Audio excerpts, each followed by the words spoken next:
I just found this chap. I heard him on the radio, and there he was drinking. Was it real champagne? I believe so. Well, yeah, that's good. no expense spared here. I'm back next year. This is Jason Lewis, who's written a book called The Expedition. What did you do, Jason? I became the first person to circumnavigate the world using just human power. No motors, no sails, just the power of my own body.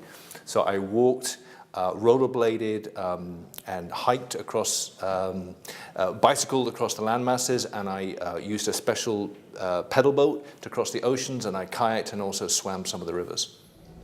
Are you in other respects normal? Yeah, I've been asked that a lot. People look at me like, you're obviously certifiable. Why, what happened to your mother? Drop you on a head when you're a baby or something?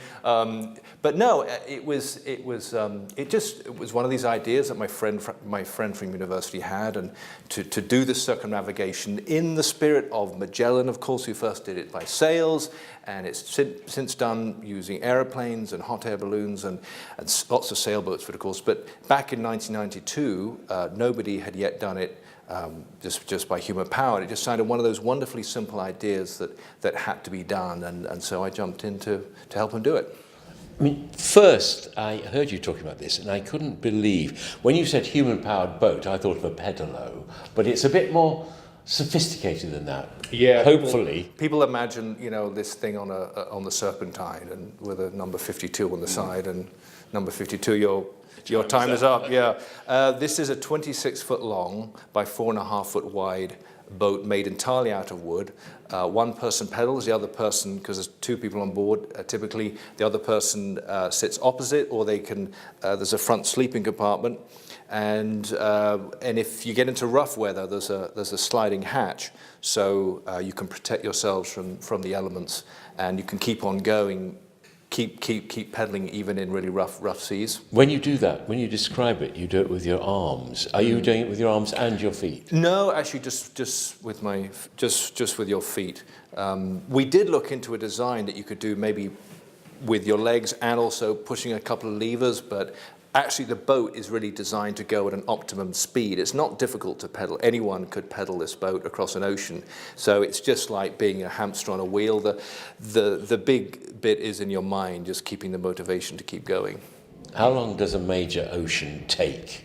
Like the Atlantic. How long were you there? So the Atlantic was 111 days to cross. So that's a little over 3 months. The Pacific was 178 days.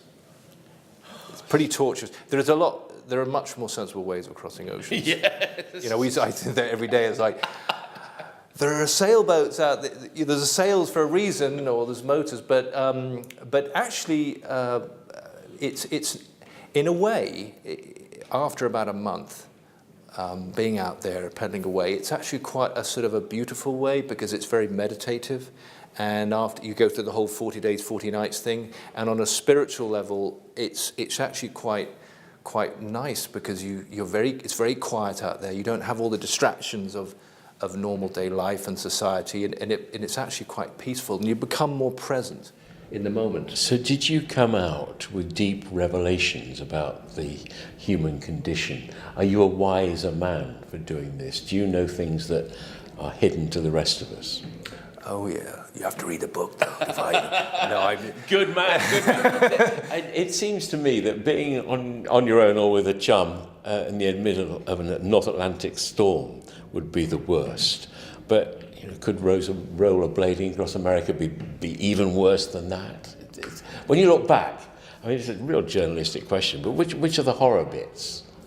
The horror bits were not the crocodile attack off the Queensland coast, was not being run over by an 82-year-old drunk driver with cataracts in Colorado, which was seen bad at the time.